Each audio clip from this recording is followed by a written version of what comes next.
Bonjour, je m'appelle Vanessa et je suis tombée enceinte après avoir bu du lait maternisé. Depuis que je suis jeune, j'adore le goût du lait pour bébé. Je savais que c'était bizarre pour moi de continuer à en boire puisque je n'étais plus un bébé ou même une petite gamine, mais je ne pouvais pas y renoncer. On peut dire que j'y étais accro. Quand j'étais au lycée, je dépensais mon argent de poche pour m'acheter ma marque préférée de lait maternisé et je le gardais caché dans ma chambre. J'avais même un biberon caché sous mon lit.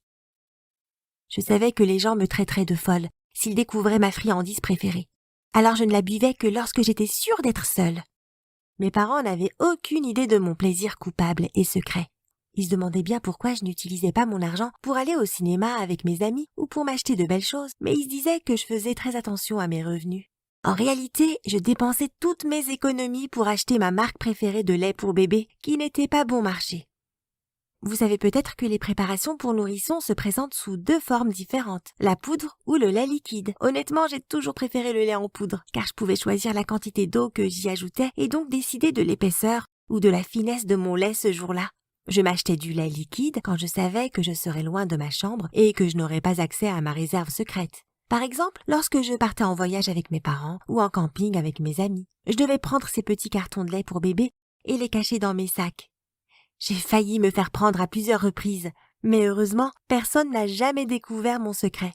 En grandissant et en quittant la maison de mes parents, il m'est devenu plus facile de m'adonner à ma dépendance. Je n'avais plus besoin de cacher le lait maternisé et je pouvais le garder dans mon réfrigérateur ou mon garde-manger, ce qui était génial. Je me sentais tellement libre puisque je pouvais m'allonger sur mon canapé et boire le lait pour bébé sans avoir besoin de m'enfermer dans la salle de bain ou dans ma chambre et l'avaler rapidement. Je pouvais prendre mon temps et en profiter pleinement désormais. C'était vraiment fantastique d'être adulte et d'être libre de payer mon propre lait pour bébé et de ne pas avoir à me cacher dans le confort de ma propre maison. Mais le problème, c'était mon propre sentiment de culpabilité. Même si personne ne regardait, je me sentais quand même très bizarre de le faire, comme si c'était si bizarre et si malsain, même si je ne faisais de mal à personne. Je suppose que j'aimais ça parce que ça me faisait me sentir en sécurité, comme quand j'étais petite fille, et que ma mère s'occupait de moi. En plus, le goût est vraiment bon, et j'adorais m'allonger et me détendre avec mon biberon et mon lait pour bébé. Au milieu de la vingtaine, j'ai rencontré un homme que j'aimais beaucoup. Il est devenu mon petit ami et passait beaucoup de temps chez moi.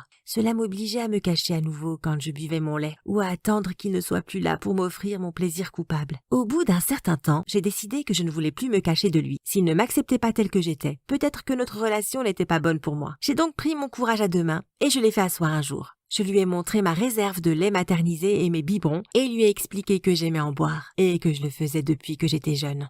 Honnêtement, j'étais sûre qu'il me traiterait de folle et me quitterait. Mais il était étonnamment compréhensif. Il m'a même encouragée. Mon petit ami m'a dit qu'il ne voyait rien de mal à cela et qu'il m'achèterait même du lait pour bébé si je le voulais. Imaginez comme je me sentais heureuse. J'avais quelqu'un dans ma vie qui m'aimait et me soutenait.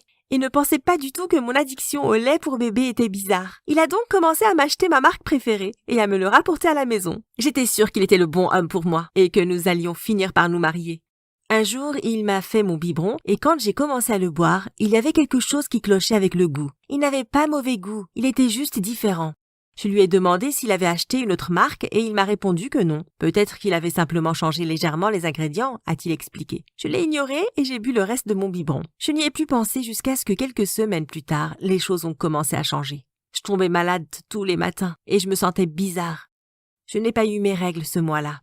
Et j'ai donc décidé d'aller voir un médecin pour savoir ce qui n'allait pas chez moi. À ma grande surprise, mon médecin m'a dit que j'étais enceinte. Je lui ai dit que c'était impossible puisque j'étais encore vierge, même si j'avais un petit ami. Il a fait des tests pour être sûr et il s'est avéré que j'étais vraiment enceinte.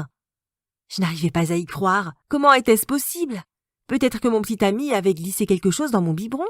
Peut-être que le fait de boire autant de lait maternisé m'avait mise enceinte? Je ne sais toujours pas vraiment comment c'est arrivé. Même si je suis enceinte de 8 mois maintenant. J'ai l'intention de garder mon bébé et mon petit ami me soutient pleinement, bien que j'ai un peu peur. Je veux être la meilleure mère possible, alors c'est peut-être une bénédiction déguisée. Quant à ma dépendance au lait pour bébé, j'ai décidé qu'il valait mieux y renoncer. Je ne veux vraiment pas retomber enceinte à cause de ça. Merci d'avoir regardé. Avez-vous une habitude secrète que vous essayez de cacher à votre famille et à vos amis? Faites-le nous savoir dans les commentaires. N'oubliez pas de vous abonner et de regarder les autres vidéos de la chaîne. Je me suis réveillée d'un coma en prison et j'étais enceinte. Imaginez-vous vous réveiller sans aucun souvenir de ce qui vous est arrivé, enceinte et enfermée en prison. Cela semble affreux, n'est-ce pas? Eh bien, c'est exactement la situation dans laquelle je me suis retrouvée il y a 3 ans. Et ce n'est que maintenant que je suis vraiment capable de rassembler toutes les pièces du puzzle. Je m'appelle Sandy, et si j'avais suivi mon instinct au lieu d'être aveuglée par le désespoir, je ne me serais pas retrouvée dans ce terrible pétrin. Honnêtement, les chances étaient contre moi depuis que je suis toute petite. Vous voyez, je suis née dans un quartier très mal famé, dans une sorte de famille désordonnée. Maman n'était pas du tout responsable, et elle se souciait plus du jeu ou de la boisson que de s'occuper de moi. Papa? Eh bien, papa était là quelques semaines, puis il partait pour quelques mois. Mais avant d'aller plus loin, comme dans cette vidéo, appuyez sur le bouton abonnez-vous et activez la sonnerie de notification. Cela vous permettra de vivre 20 années formidables de plus. Et pouvez-vous croire que mon père s'attendait vraiment à ce que je sois super contente de le voir chaque fois qu'il rentrait chez nous? Je l'ai été au début, quand j'étais très jeune et que je ne comprenais pas mieux. Mais quand je suis devenue adolescente et que j'ai vu que c'était un père mauvais payeur, j'ai commencé à l'ignorer chaque fois qu'il était à la maison. Cela l'a rendu super furieux parce qu'apparemment, il croyait que ces quelques moments de responsabilité compensaient le fait de nous abandonner constamment. Vous voyez, ma mère n'avait que 15 ans quand elle est tombée enceinte de moi. Et bien que mes grands-parents l'aient aidé à m'élever, ils n'étaient pas non plus les meilleures personnes du monde. Ils ne se souciaient pas vraiment que j'étudie ou que je me relâche. Et ils me laissaient traîner avec de mauvaises fréquentations. Mon grand-père est même allé en prison plusieurs fois pendant que je grandissais. Alors c'était un terrible gâchis. Mon oncle et mes cousins n'étaient pas mieux non plus. Comme je l'ai dit, je n'ai pas eu une enfance incroyable. Je suis allée dans des écoles publiques et les enfants qui y allaient pouvaient être une vraie plaie. Les enseignants ne semblaient même pas s'en soucier. Bien sûr, il y avait quelques bons aspects, mais ils étaient difficiles à trouver. Quand j'ai eu 16 ans, mon père est finalement parti pour de bon. Pas par son propre choix. Il s'est fait prendre en train de voler une banque et a été condamné à 15 ans de prison. Vous pouvez parier que je ne lui ai jamais rendu visite. Maman m'a complètement abandonnée après ça, trop occupée de trouver un nouveau mari pour s'occuper de sa fille adolescente. Alors pour survivre, j'ai été obligée de faire des choses vraiment illégales. Oui, je volais, et j'avais souvent des ennuis, mais je savais comment me sortir de n'importe quelle situation. Quelques années plus tard, j'ai rencontré ce type formidable, Tyler. Tyler m'a sauvé la vie. Il m'a montré que la vie pouvait être belle si je travaillais dur et que je n'avais pas à être une criminelle comme mon père l'était. Je n'avais pas non plus à être une feignante comme mon père. Il réussissait à l'école et il travaillait dur. Il me fascinait. Et quand nous avons commencé à sortir ensemble, tout semblait s'accorder. Je savais que je devais changer ma vie pour le mieux et il m'a aidé à trouver un super boulot. Après quelques mois de relation, nous avons décidé que nous avions besoin d'un vrai changement. Nous devions quitter la région où j'avais grandi et nous éloigner de toutes les erreurs que j'avais commises. Il fallait aussi garder quelques milliers de kilomètres entre ma famille et moi, parce que ma mère n'a pas cessé de me demander d'emprunter de l'argent dès qu'elle a appris que j'avais un travail. Tyler et moi avons donc déménagé à l'autre bout du pays, dans un autre état. Nous avons pris un joli petit appartement et nous avons recommencé notre vie. Personne ne nous connaissait là-bas et personne n'avait entendu parler des crimes et de la réputation de ma famille. Je pouvais prendre un nouveau départ et c'était ce que j'allais faire. Les choses ont été géniales pour nous pendant très longtemps. Nous nous sommes mariés, nous avons trouvé de bons emplois, nous avons eu une routine normale et paisible. Nous avons même réussi à emménager dans une plus grande maison et nous parlions aussi de fonder une famille. J'ai travaillé comme caissière dans un supermarché local et Tyler, qui avait fait des études supérieures comme moi, a obtenu un emploi de gérant au même endroit. C'était génial parce que je pouvais passer plus de temps avec mon mari et apprendre de lui. Un jour, peut-être qu'il se trouverait un meilleur emploi et que je pourrais devenir la gérante. C'était un beau rêve, mais la bulle était sur le point d'éclater. Une nuit, quelqu'un a frappé à notre porte d'entrée. Et à ma grande surprise, je l'ai ouverte et j'ai trouvé Tank se tenant là. Qui est Tank, me direz-vous? Oh bon sang, Tank était un problème. J'avais été très proche de ce type en grandissant. C'était un criminel de carrière. Et c'est lui qui m'a appris à faire du pickpocket sans se faire prendre. J'étais stupéfaite de le voir là avec un sac à la main. Tank était toujours en train de faire du grabuge. Alors je savais que ce n'était pas seulement une visite de courtoisie. J'ai essayé de lui dire que c'était mieux qu'il parte. Mais il m'a demandé une faveur. « Tu me dois bien ça, Sandy » m'a-t-il dit, me rappelant la fois où il m'avait aidé à fuir la police, il y a des années. Sans lui, j'aurais passé un certain temps en prison, je le savais. « Et j'ai besoin que tu m'aides » a-t-il dit. J'ai soupiré et je l'ai laissé entrer. Je n'étais pas très heureuse, mais je ne pouvais pas tourner le dos à celui qui m'avait sauvée toutes ces années auparavant. Il m'a expliqué qu'il n'avait pas de chance et qu'il avait juste besoin d'un endroit où se poser jusqu'à ce qu'il puisse se remettre sur pied. Tyler n'était pas content. Mais comme je l'ai supplié, il a accepté à contre-cœur de laisser Tank rester, pour une semaine tout au plus. Tank semblait super reconnaissant et je souhaitais qu'il parte dès que possible. La deuxième nuit qu'il a passée là, il a commencé à parler de cette arnaque sur laquelle il travaillait. Il a essayé de nous mettre dans le coup, mais nous avons bien sûr refusé. Il semblait d'accord. Mais maintenant, je sais qu'il ne l'était pas. Écoutez, je ne le savais pas à l'époque, mais je le sais maintenant. Tank voulait que nous l'aidions dans son escroquerie, et quand nous avons refusé, il a décidé qu'il allait nous mettre dans une position qui nous rendrait incapables de refuser. Comme nous avions un travail et que nous nous en sortions bien, il fallait trouver un moyen de nous faire virer. Nous n'étions pas conscients des appels menaçants qu'il a commencé à passer au magasin, mais cela a complètement effrayé les propriétaires. Ils ont décidé qu'il valait mieux nous laisser partir et en finir avec tout ce bazar.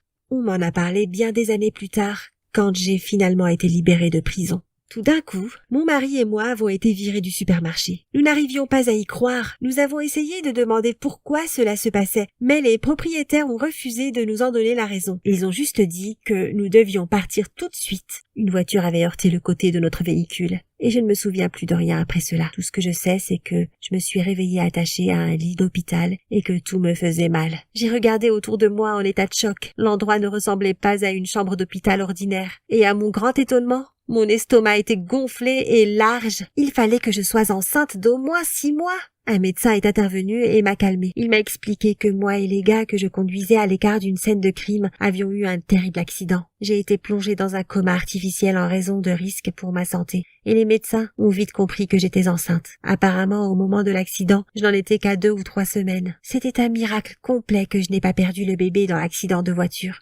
Les médecins ont dû prendre très bien soin de moi, surtout lorsqu'ils se sont rendus compte que j'étais enceinte. S'ils me donnaient trop de médicaments, cela pouvait affecter le bébé. Ils devaient donc être très prudents dans chacune de leurs décisions. Je n'ai pas retrouvé la mémoire d'un seul coup.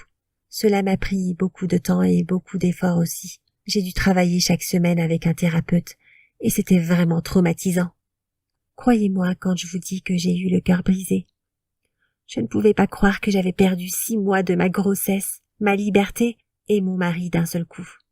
Bien sûr, Tyler était encore en vie, mais nous ne pourrions pas nous voir pendant des années. Tout était en désordre complet, et je devrais rester en prison pendant au moins 5 ans. Mon mari a été condamné à 8 ans de prison. Ne me demandez pas pourquoi ils ont été plus durs avec lui. Peut-être qu'il se sentait mal pour moi puisque j'étais enceinte. Vous vous demandez peut-être ce qui est arrivé à Tank. Comme il avait de nombreuses condamnations au casier judiciaire, il allait rester plus de 10 ans derrière les barreaux. Devinez ce qu'il a dit quand il a été condamné? J'ai été piégée. C'était la faute de Tyler et Sandy. Oui, il a vraiment dit ça. C'est faux, non? Quand j'ai accouché, j'ai eu une décision très difficile à prendre pour mon bébé. Je ne voulais pas l'abandonner, bien sûr. Je l'aimais tellement, même si je n'ai pu la tenir dans mes bras que quelques minutes. J'ai réalisé que la meilleure chose que je pouvais faire pour ma fille était de laisser une bonne famille l'adopter. Sinon, elle finirait par vivre avec ma mère jusqu'à ma libération. Et c'était la pire issue possible. Elle serait élevée par une grand-mère horrible et irresponsable. J'ai convaincu mon mari de signer lui aussi les papiers d'adoption. C'est l'une des rares fois où le juge nous a permis d'avoir des contacts pendant que nous étions en prison. Sincèrement, je ne pense pas avoir jamais pleuré plus fort. Tout ce que j'ai demandé avant d'accepter l'adoption, c'est que la famille me tienne au courant de son évolution. Une fois par an, il m'envoie une lettre sans aucune information privée, mais me disant si elle est en bonne santé et ce genre de choses. Je sais maintenant que je n'aurais jamais dû écouter Tank, ni même l'autoriser à entrer chez moi. Pour bonne nouvelle, j'ai été libérée plus tôt. Après avoir purgé seulement 3 ans de ma peine, mon mari a été libéré sur parole, 2 ans plus tard, et je l'ai attendu consciencieusement. Il était l'amour de ma vie. Comment aurais-je pu l'abandonner? Nous avons quitté l'État et avons même changé nos noms, de sorte que personne que nous connaissions ne puisse plus jamais nous retrouver. J'essaie de tomber enceinte car je veux avoir un enfant que je puisse garder. J'espère vraiment que mon aînée sera heureuse avec ses nouveaux parents. Jusqu'à présent, toutes les informations reçues ont été de bonnes nouvelles. C'est déchirant, mais je ne peux pas l'éloigner des gens qu'elle croit être ses vrais parents. Si jamais elle veut me contacter après ses 18 ans, je serai plus qu'heureuse de la laisser entrer dans ma vie. Merci d'avoir regardé. Quel est le pire que quelqu'un que vous connaissez ait fait, qu'il ait envoyé en prison? Faites-le nous savoir dans les commentaires. N'oubliez pas de vous abonner et de regarder d'autres vidéos sur la chaîne. Salut! Je m'appelle Rose. Je sais que ça peut paraître fou, mais je suis une mère d'octuplés à 16 ans. Depuis que je suis toute petite, mon rêve a toujours été de devenir mère. Je voulais avoir 2 ou 3 ou peut-être 4 enfants, mais pas tous en même temps. Je jouais avec mes poupées en faisant comme si elles étaient mes bébés et je planifiais mon mariage idéal quand je serais un peu plus âgée. Mon mari serait un homme qui partagerait mon amour pour les enfants. Et il voudrait avoir des enfants peu après notre mariage. Mais je n'aurais jamais imaginé que j'aurais autant d'enfants à un si jeune âge. Lorsque j'ai eu 15 ans, j'ai rencontré Harry. C'était un homme extraordinaire. Nous nous sommes tout de suite entendus. J'étais dans l'équipe de Pom Pom Girl et il était le nouveau venu à l'école. Harry s'est présenté à l'équipe de football et à mon grand bonheur, il a été sélectionné. Nous étions le couple le plus sexy de l'école. Tout le monde voulait être comme nous deux. Nous allions dans les fêtes les plus cool et nous traînions tout le temps ensemble. C'était extra. C'était ainsi jusqu'à ce que nous décidions que nous voulions mieux nous connaître. Beaucoup mieux. Comme des adolescents stupides, nous avons laissé nos hormones prendre le dessus. Nous avons donc eu des rapports sexuels non protégés en pensant que rien ne se passerait. Au début, je n'ai pas remarqué que quelque chose n'allait pas. Puis les nausées matinales ont commencé. J'ai toujours été une fille maigre. Alors ma bosse de bébé s'est vite fait remarquer. J'étais terrifiée à l'idée de le dire à mes parents, mais au fur et à mesure que les jours se transformaient en semaines, je me suis rendu compte qu'il n'y avait aucun moyen de le cacher bien longtemps. J'ai commencé à porter des vêtements amples, mais j'ai finalement décidé que je devais en sortir dignement. J'ai donc dit en larmes à mes parents que je devais leur parler. Je ne l'avais même pas encore annoncé à Harry. Mes parents étaient tellement en colère contre moi. Ils ont crié et m'ont grondé pendant ce qui semblait être des heures, mais ils n'ont jamais menacé de me mettre dehors. Ils seraient là pour moi, mais n'allaient pas me faciliter la tâche non plus. Ils m'ont dit que j'avais besoin d'apprendre à être responsable. Ils ont donc appelé les parents de Harry, et c'est là qu'il l'a appris. Il était vraiment paniqué, mais au bout de quelques jours, il a pris ses responsabilités. Harry est venu chez moi et il m'a dit qu'il serait là pour moi et notre bébé à chaque étape. Il m'a dit que ses parents étaient eux aussi furieux, mais qu'ils refusaient de le laisser se soustraire à ses responsabilités. J'étais incroyablement soulagée que mon père et ma mère, et ceux d'Harry, ne nous aient pas simplement tourné le dos. Ma mère m'a donc emmenée à mon premier rendez-vous prénatal, et Harry m'a suivie également. Elle était contente qu'il se montre au moins aussi responsable, mais il était clair qu'elle était toujours aussi énervée contre nous deux. Bien sûr, nous pensions tous qu'il ne s'agirait que d'un seul bébé, même si mon ventre était plus gros que prévu pour mon premier trimestre. Le médecin a d'abord posé quelques questions, mais il était bientôt temps de faire l'échographie. Et c'est alors que la grosse bombe a été révélée. Je n'attendais pas qu'un seul bébé, pas même des jumeaux ou des triplés. J'avais 8 bébés en moi. Vous pouvez le croire? Bien sûr, j'ai complètement paniqué. Je ne voulais pas supporter tous ces enfants, même avec le soutien de mes parents et de mon petit ami. J'ai pleuré pendant des heures, et même si ma mère était clairement inquiète elle aussi, elle a compris que ce n'était pas le bon moment pour me gronder plus longtemps. Elle m'a parlé patiemment, me faisant savoir que je n'aurais pas à m'occuper de tous ces enfants toute seule. La grossesse était à haut risque, car j'avais tellement de bébés qui grandissaient en même temps dans mon ventre. Alors, bien que j'ai été autorisée à retourner à l'école au début, après mon 6e mois, mes médecins m'ont dit que je devais rester à la maison et y aller doucement. Maman et papa ont décidé qu'à partir de ce moment-là, je suivrais l'enseignement à domicile, car même lorsque les bébés seraient nés, il me serait presque impossible de retourner au lycée. À cette époque, Harry travaillait à mi-temps, et il se rendait à tous les rendez-vous chez le médecin. Je suis devenue si grosse que je pouvais à peine marcher au 7e mois de ma grossesse. Le médecin m'a expliqué que je devais subir une césarienne, car il était impossible que tous les bébés survivent à une naissance naturelle. J'avais tellement peur. Mais je savais que j'aurais toujours le soutien de Harry, de mes parents et de ma belle famille. Les bébés sont nés il y a 6 mois. Je dors peu, honnêtement, mais j'ai jamais été aussi heureuse. Ce sont 3 filles et 5 garçons, et ils ont dû passer quelques semaines à l'unité néonatale, de soins intensifs, mais juste par précaution puisqu'ils étaient si petits étant nés prématurément. Le médecin a expliqué que c'était normal car ils n'avaient pas assez de place pour grandir, comme le font les bébés normaux dans l'utérus. Maintenant, ils sont en bonne santé et magnifiques. Les 2 groupes de grands-parents nous aident, Harry et moi, à élever nos 8 adorables bébés. Nous avons installé une crèche dans la maison de mes parents pour pouvoir lui faire de la place. Ils ont dû transformer 2 pièces en une seule en démolissant un mur. Ils ont engagé une nounou pour nous aider à supporter la charge supplémentaire afin que nous puissions étudier et faire quelque chose de nous-mêmes. Nous voulons aller à l'université et trouver un bon emploi pour pouvoir subvenir aux besoins de nos 8 enfants. Et nous sommes très reconnaissants de toute l'aide que nous recevons. Harry a bien fait de me demander en mariage. Mais nous avons décidé d'attendre d'avoir 18 ans. Nos octuplés seront aussi mignons que les porteurs de bagues et les demoiselles d'honneur. Si vous avez aimé cette vidéo, allez-y et appuyez sur ce bouton. N'oubliez pas non plus de vous abonner et de consulter les autres histoires sur la chaîne. Je m'appelle Stacy et j'ai quelque chose à vous dire. Mon demi-frère m'a mise enceinte. Je sais que ça semble vraiment grave, mais écoutez-moi bien, parce que c'est un gâchis d'une toute autre manière que vous ne le pensez. En grandissant, je me suis toujours sentie seule. Vous voyez, j'étais enfant unique. Et bien que j'ai supplié mes parents de me donner un petit frère ou une petite sœur, ils m'ont toujours dit que j'étais tout ce dont ils avaient besoin, que nous étions tous les trois suffisants et que nous formions une famille parfaite. Mais nous étions pourtant tous sauf parfaits. Maman et papa se disputaient beaucoup, et plus je grandissais, plus la situation empirait. Ou du moins, j'ai commencé à le remarquer beaucoup plus. Ils se chamaillaient constamment et utilisaient des mots méchants juste pour se faire du mal, jusqu'au jour. Enfin, jusqu'à ce que mon père ne puisse plus le supporter et qu'il parte.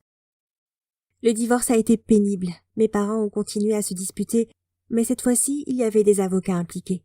Il a été décidé que je vivrais avec ma mère et que mon père me rendrait souvent visite.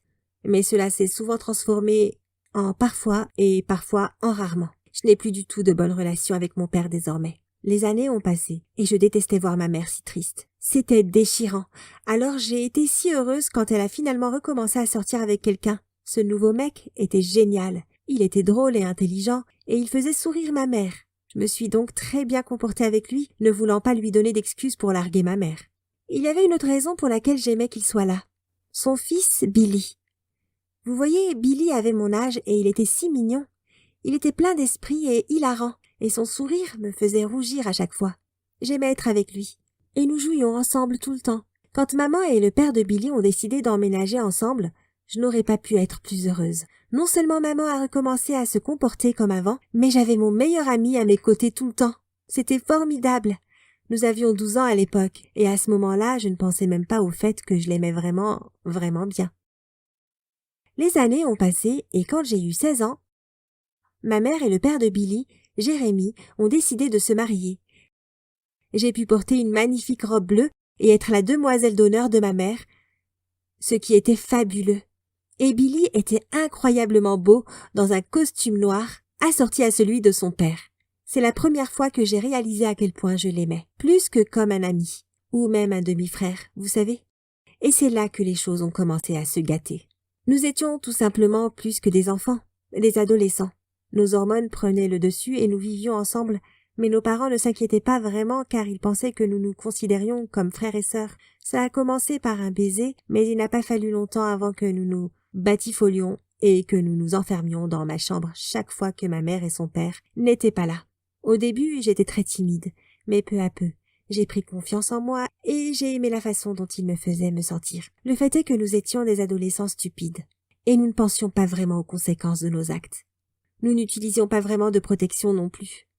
Et quelques mois plus tard, tout est parti en vrille. J'ai commencé à avoir des nausées le matin, je sentais la nourriture que j'avais toujours aimée, mais soudainement elle m'a rendue malade. Pire encore, j'ai manqué mes règles un mois, et le mois suivant aussi. Au début, je faisais semblant de ne rien avoir, mais bientôt, je n'ai plus pu croire à mes propres mensonges. Je l'ai dit à Billy d'abord, puis nous l'avons dit à Jérémy et à maman ensemble. Nous tremblions, nous pouvions à peine les regarder tous les deux. L'enfer s'est déchaîné. Les disputes ont recommencé, comme quand j'étais enfant. Et cette fois, je savais que c'était ma faute. Enfin, la mienne et celle de Billy, en tout cas.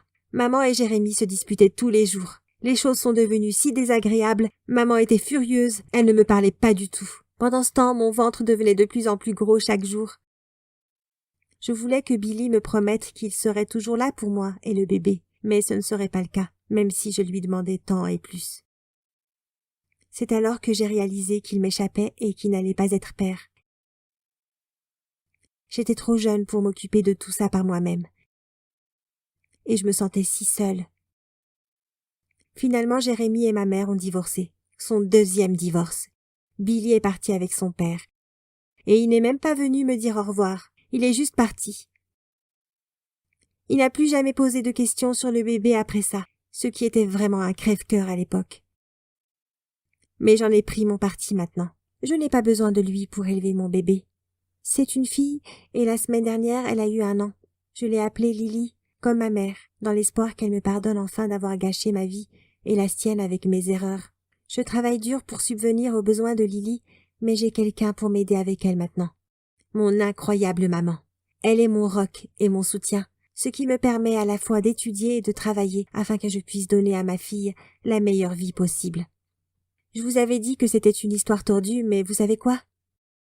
Ça ne me dérange pas parce que j'ai la plus belle petite fille du monde et que je ne me suis jamais sentie aussi proche de ma mère. J'étais en 3e quand j'ai rencontré Ken. C'est lui que toutes les filles ont flatté chaque jour pendant toute l'année. Ken avait été transféré d'une école plus grande et semblait mystérieux pour la plupart des enfants de notre petite école qui était si petite, le lycée et le collège étant combinés. Je voyais le lycéen de première année tous les jours à la bibliothèque où j'allais pendant mon temps libre pour lire et étudier. C'est là qu'il m'a remarqué, me proposant de me donner des cours de mathématiques qui me donnaient du fil à retordre. Nous nous sommes ensuite attachés l'un à l'autre et Ken passait tout son temps à m'envoyer des SMS ou des photos stupides. C'est pendant les vacances d'été que nous nous sommes retrouvés et avons décidé de commencer à sortir ensemble, ce qui a rendu toutes les filles de ma classe jalouses de notre relation. Nous savons tous que les adolescents font souvent des erreurs et je n'étais pas différente. Ken parlait de sexe depuis des semaines et de son désir d'essayer avec moi. Étant inexpérimentée et voulant qu'il m'apprécie, j'ai fini par céder à la pression. L'expérience a été maladroite et trop précipitée, ce qui m'a donné l'impression d'avoir manqué l'essentiel d'un moment aussi important. Cependant, nous avons commencé à nous apprécier encore plus, ce qui a eu des conséquences imprévues pour nous deux. C'est quelques semaines plus tard, peu après mes 13 ans, que j'ai commencé à avoir mal à l'estomac. Chaque matin, je me réveillais. Je vomissais le repas de la veille et je retournais au lit. Bientôt, même ma mère l'a remarqué et m'a emmenée chez le médecin pour un contrôle. Elle a été horrifiée de découvrir que j'étais enceinte de presque 8 semaines. Les larmes coulant de ses yeux lorsque le médecin lui a dit quelles étaient mes options. Bien sûr, je commençais à paniquer. Je ne savais rien des enfants ou de la maternité. Mais rien de tout cela n'avait d'importance. Je ne voulais pas mettre fin à la vie en moi. Et je ne pouvais pas m'empêcher que cela se produise. J'allais être une mère adolescente et rien ne pouvait changer cela maintenant. Ma mère voulait une explication quand nous sommes rentrés à la maison et je lui ai tout raconté, comment j'aimais vraiment Ken et que nous n'avions jamais voulu que tout cela arrive. Ma mère était toujours furieuse, mais je devais dire à Ken ce qui s'était passé avant que quelqu'un d'autre ne le fasse.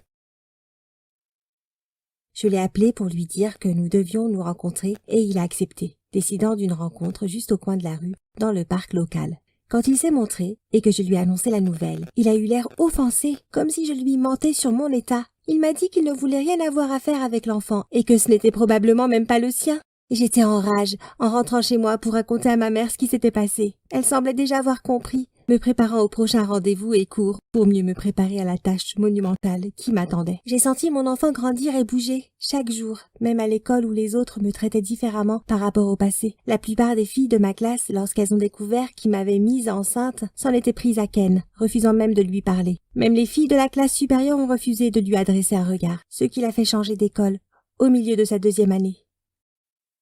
Ce fut une année douloureuse et à la fin, quelques mois plus tard, je suis devenue mère d'un magnifique petit garçon et c'est là que le vrai travail a commencé. J'ai continué l'école jusqu'à l'âge de 16 ans, en abandonnant pour trouver un emploi de serveuse dans un petit restaurant.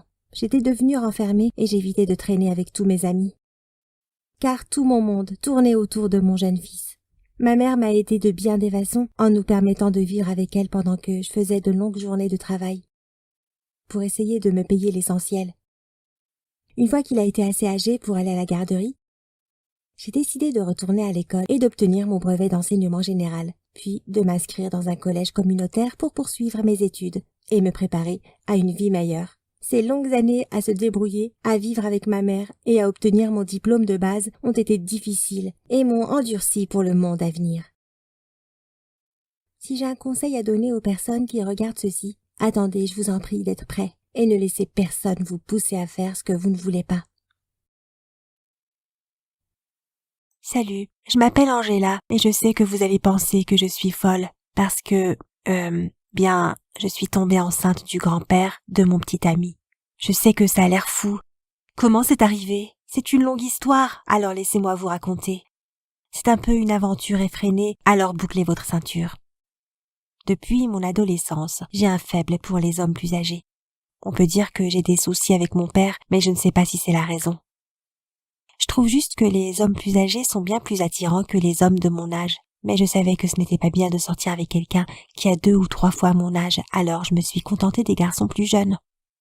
Je suis sortie avec quelques adolescents pendant le lycée, mais ils m'ont toujours ennuyée. Ils semblaient immatures et idiots, et je fixais plutôt mes professeurs et me pâmais devant les hommes plus âgés dans la rue. Ce n'est qu'à l'université que j'ai rencontré Mike et son grand-père.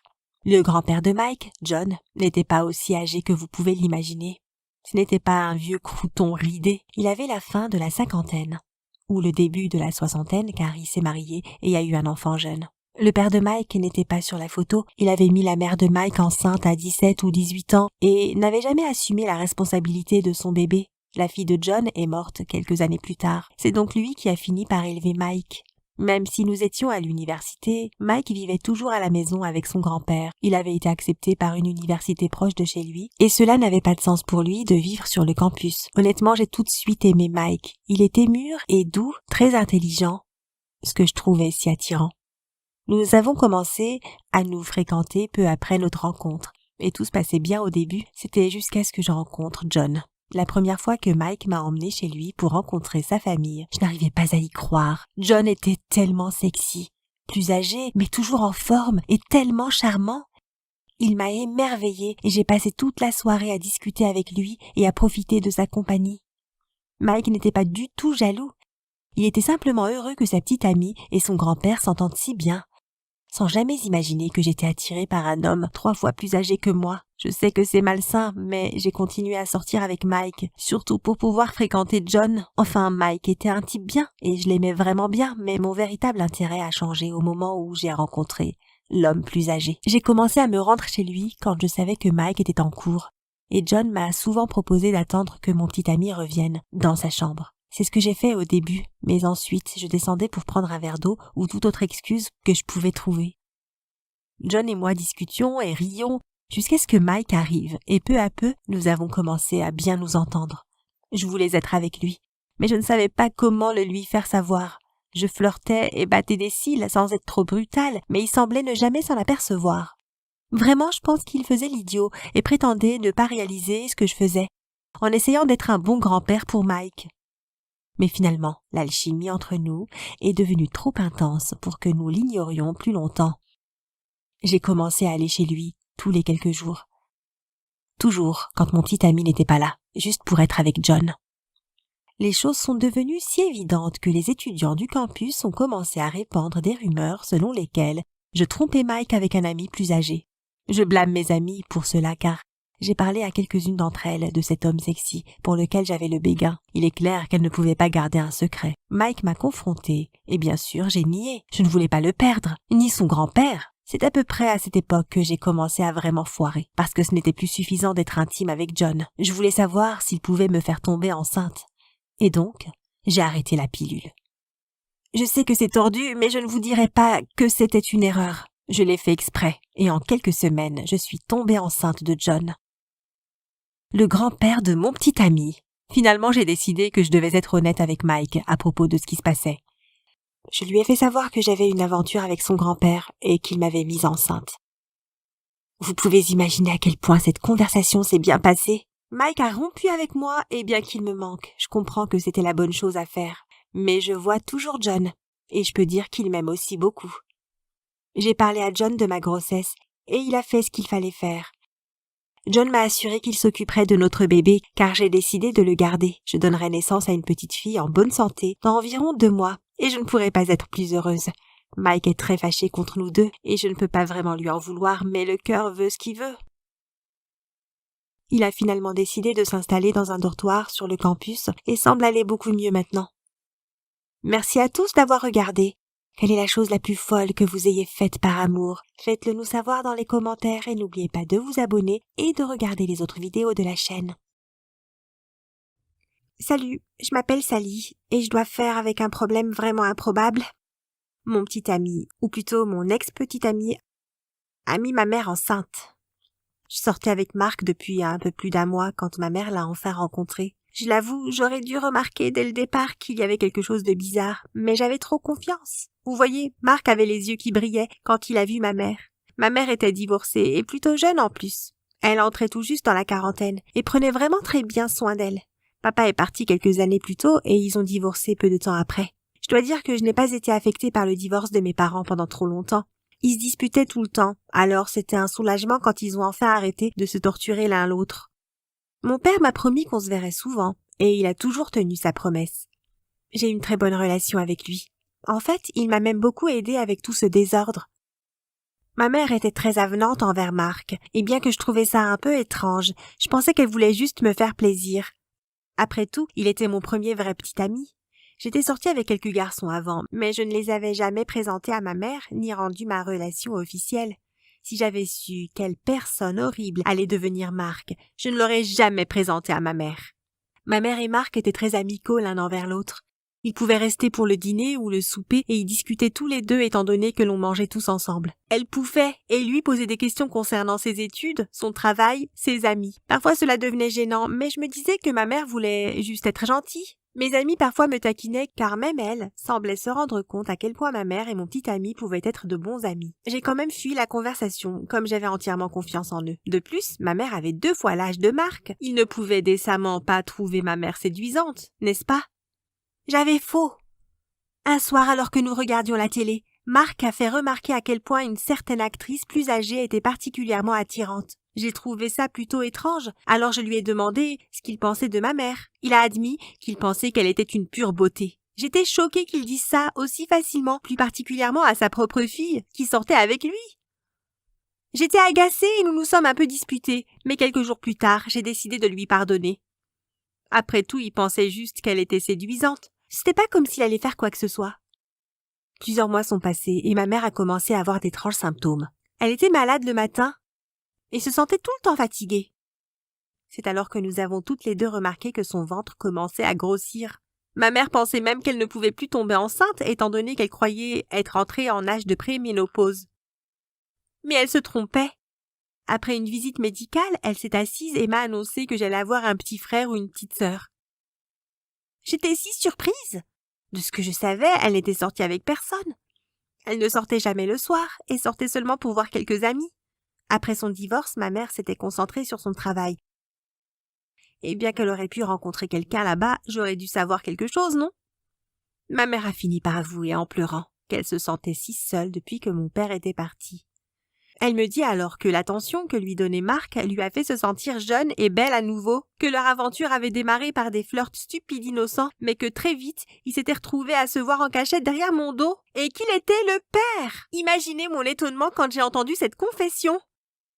J'étais furieuse et pouvais à peine contenir ma colère. Je lui ai demandé comment elle avait pu faire ça à sa propre fille, et elle a continué à demander pardon en utilisant les mêmes excuses encore et encore. Je lui ai dit que peu importait. À quel point elle pouvait se sentir seule, elle pouvait très bien sortir avec n'importe qui au monde, et je l'aurais soutenue, mais pas mon petit ami. J'ai quitté la pièce avec précipitation, peu intéressée à entendre ses excuses plus longtemps. Je devais immédiatement parler avec Marc et le confronter à tous ses problèmes.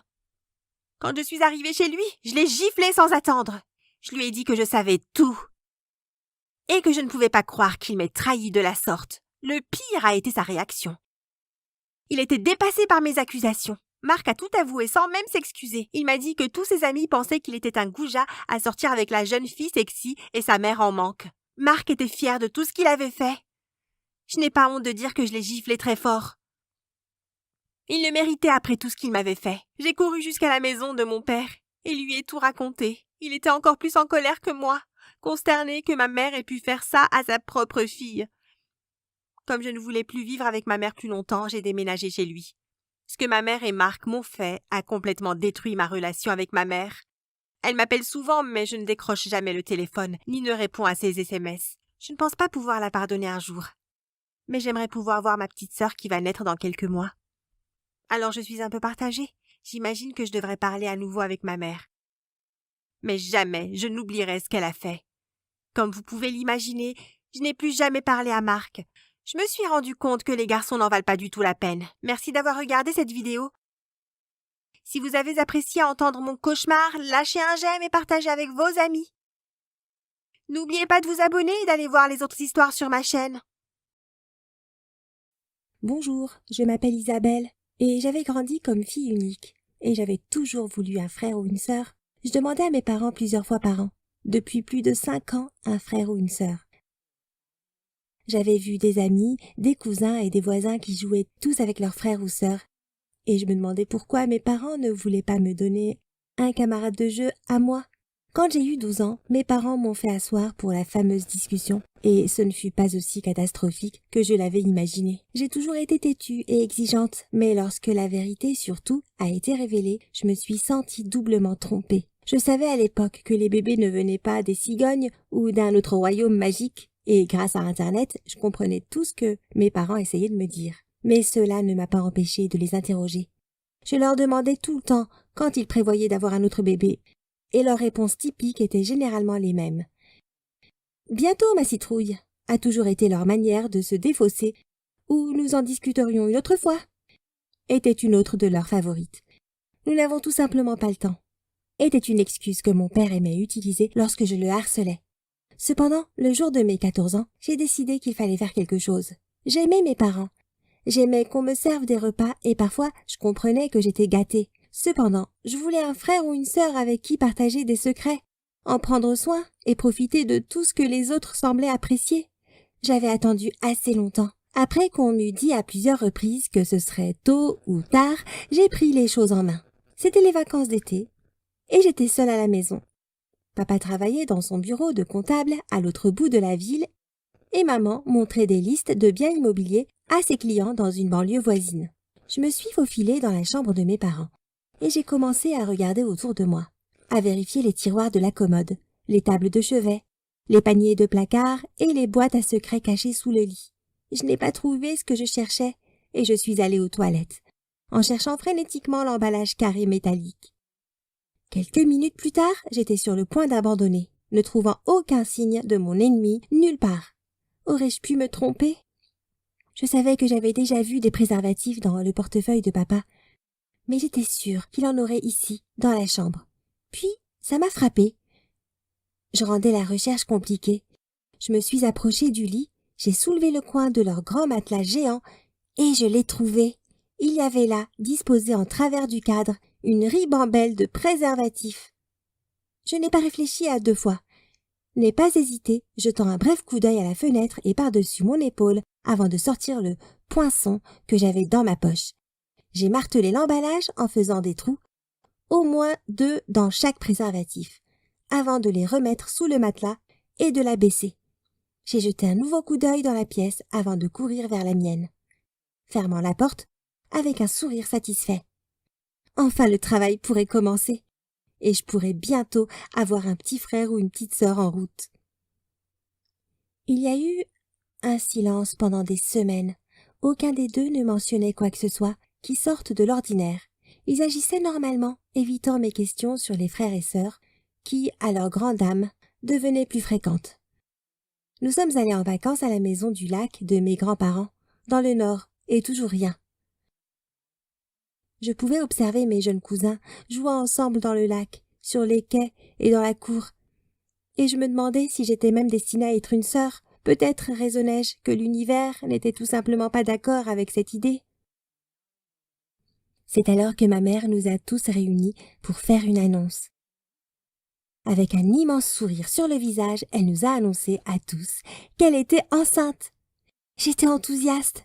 À ce moment-là, je savais que mon plan avait fonctionné et j'étais excitée de savoir que dans quelques mois, j'aurais le frère ou la sœur que j'avais toujours désiré. Plusieurs mois plus tard, la préparation ayant suivi son cours, le moment est arrivé. Nous étions de retour à l'hôpital, attendant dans la même salle d'attente, quand une infirmière est sortie, toujours en blouse verte, le sourire aux lèvres. « Félicitations, monsieur » a-t-elle dit avec un signe de tête. « Un petit garçon aux yeux bleus et en bonne santé. » J'ai entendu la joie de mon père lorsqu'il s'est penché sur moi et m'a prise dans ses bras, me serrant très fort. Une fois de plus, comme à de nombreuses reprises au cours des derniers mois, je me suis sentie déchirée. Était-ce de la culpabilité ou du bonheur? Je n'étais pas sûre, mais je savais que, quoi qu'il en soit, il était là. Mon nouveau petit frère, qui pesait 3 kilos, était là et il n'y avait pas de retour possible. J'aimais vraiment mon adorable petit frère qui se tortillait et rien ne pouvait changer cela. Depuis le moment où il m'a vue jusqu'à ce moment précis, 12 ans plus tard, il ne s'est senti que protégé. Je ne l'ai jamais dit à mes parents. Je n'ai jamais admis mon implication et grâce à mon obstination, nous avons eu la chance d'avoir l'enfant le plus heureux de la planète. Peut-être qu'un jour, avant qu'il ne soit trop tard, j'admettrai mon rôle. Mais en attendant, j'avais prévu de gâter tant et plus mon petit frère. Avez-vous déjà rencontré une femme qui aime vraiment les bébés et tout ce qui a trait à la grossesse? Eh bien, c'est moi. Si vous poussez cet amour à l'extrême. Non seulement j'adore l'idée d'être mère, mais j'y suis en quelque sorte accro. Je m'appelle Anna et depuis que je suis toute petite, j'ai toujours été fascinée par l'idée d'avoir des bébés. Je jouais avec mes poupées, je les nourrissais et les changeais. Et j'utilisais même un oreiller pour mes robes, en faisant semblant d'être enceinte d'un autre enfant. Mes émissions préférées en grandissant étaient celles où les familles étaient immenses et où la maman et le papa avaient quelque chose comme 5 ou 6 ou plus enfants. Et il y avait tellement de frères et sœurs et ils s'aimaient tous et étaient si heureux, vous savez. Bien sûr, ils se disputaient de temps en temps, mais à la fin, c'était toujours des grandes familles heureuses. Pendant ce temps, mon enfance était si solitaire. J'étais enfant unique et mes parents refusaient d'avoir d'autres filles ou d'autres fils. Peu importe avec quelle force je suppliais et plaidais. Je me sentais seule et je comparais toujours ma vie à ces émissions de télévision, ou même à mes amis à l'école. Ils aimaient tellement leurs frères et sœurs et j'enviais vraiment ce lien étroit et doux. Donc, quand je suis arrivée au lycée, je suis tombée amoureuse de ce type formidable. L'amour de ma vie, vous savez. Nous étions des amoureux de lycée et je savais que nous serions ensemble pour toujours. Alors quand j'ai eu 17 ans, je suis tombée enceinte. Je l'ai fait exprès? Honnêtement, je n'en suis pas sûre. Je suppose qu'inconsciemment, j'étais si désireuse d'être mère que j'ai essayé de toutes mes forces d'éviter toute forme de contraception. Et puis, je me suis dit que j'avais oublié dans le feu de l'action. Quelques mois plus tard, et pouvez-vous croire que lors de ma première grossesse, je n'ai pas accouché d'un seul bébé, mais de 2. Oui, j'ai eu des jumeaux. Et bien que mes parents aient flippé à cause de mon jeune âge et de la façon dont cela allait gâcher ma vie, je me suis sentie plus heureuse que je ne l'avais jamais été auparavant. Mon petit ami a été formidable, il m'a soutenue et a fait ce qu'il fallait, en me demandant de l'épouser et en trouvant un travail pour nous faire vivre. Même si mes parents et les siens étaient tellement en colère contre nous, ils étaient là pour nous aussi, ce qui a rendu les choses tellement plus faciles, je dois l'admettre.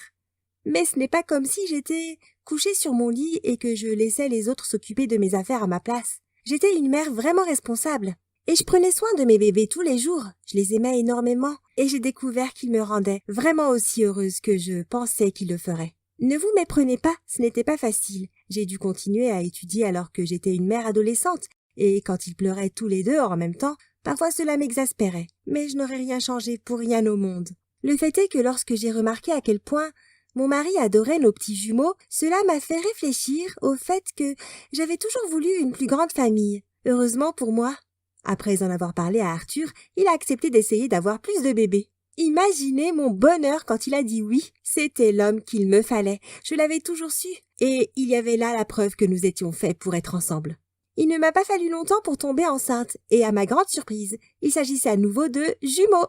J'avais donc 4 enfants à charge, mais je n'étais pas seule. Pour la première fois de ma vie, je me suis sentie entourée de famille et d'amour. Mon mari m'a beaucoup soutenue, mais il n'avait jamais imaginé le plan que j'allais bientôt déployer pour lui et ma famille. C'est après que mes jeunes jumeaux ont eu 1 an que j'ai fait connaître mon plan à ma famille. J'allais avoir un enfant chaque année, tant que mon corps me le permettrait. Bien sûr, ils m'ont dit que j'étais folle, et qu'il serait impossible pour moi et Arthur de prendre soin d'autant de bébés et de bien les élever, mais j'étais déterminée. Et heureusement pour moi, j'ai un mari extraordinaire qui me soutient complètement. Nous voulons tous les deux une grande famille, car Arthur a grandi en se sentant si seul, tout comme moi. C'est peut-être la raison pour laquelle nous avons toujours ressenti ce beau lien, depuis la première fois que nous nous sommes rencontrés. S'occuper de 4 jeunes enfants n'est pas facile, surtout depuis que je suis à nouveau enceinte. Mais je ne voudrais pas qu'il en soit autrement. Mes bébés et mon mari sont ma fierté et ma joie. Et je travaille si dur chaque jour pour garder ma famille unie et heureuse. Si vous pouviez voir comment mes enfants nous sourient, à moi et à leur père, Vous verriez qu'il ne manque pas d'amour ni de soutien. Maintenant, j'ai contacté plusieurs chaînes de télévision afin d'obtenir une émission à moi, pour que je puisse peut-être apporter un peu d'argent à la maison pour m'aider à réaliser mes rêves. Mais jusqu'à présent, je n'ai reçu aucune offre. Je pense qu'il faudra que mon plan soit un peu plus élaboré avant qu'ils ne réalisent que je suis sérieuse à ce sujet. Voilà donc l'histoire de mon obsession à être mère autant de fois que possible. Je sais que cela peut paraître fou, mais je suis amoureuse de ma vie, de mon mari et de mes enfants, et je ne voudrais pas qu'il en soit autrement.